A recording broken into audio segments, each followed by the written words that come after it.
Malapit na raw pong matapos ang mainit na panahon. Papalapit na kasi ang panahon ng tagulan ayon mismo sa Pag-asa. At kaugnay niyan, may live report si Von Aquino. Von, kailan daw ba magsisimula ang tagulan? Yes, Ivan, magiging madalas na raw ang pagulan sa mga susunod na araw dahil malapit na ang wet season sa bansa ayon sa Pag-asa. Senyales daw niya ng pagulan sa ilang bahagi ng bansa nitong mga nakaraang araw. Yung normal natin, last week ng May hanggang first week ng June. So, itong the last 3 years na tiningnan ko yung onset ng rainy season, dalawa doon last week ng May at isa ron first week ng June.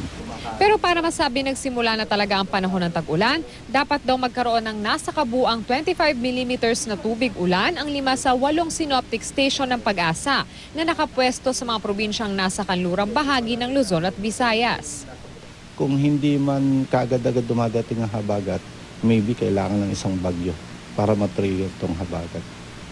Ang pagkakaroon naman daw ng buhawi sa Nueva Ecija nitong nakaraang araw, konektado rin sa nararanasang mas maraming bilang ng thunderstorm sa bansa. Ang buhawi or tornado ay nanggagaling yan sa tinatawag natin thunderstorms. Makikita natin doon sa taas yung cumulonimbus clouds, umiikot. Nagkakaroon siya ng pag-ikot. Ang tawag doon kasi mesocyclone. So yun yung nagpo-produce ng tornado. Sa mga ilang oras lang, magkakaroon na siya ng tinatawag na parang tube na clouds. Bagamat di raw sinlakas ng buhawi sa Amerika ang mga buhawing nararanasan sa bansa. Payo ng Pag-asa kapag nakakita ng ganito, lumikas agad sa ligtas na lugar tulad ng mga gusali o bahay na may matibay na istruktura.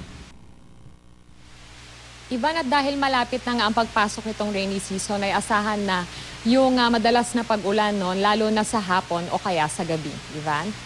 Maraming salamat, Von Aquino.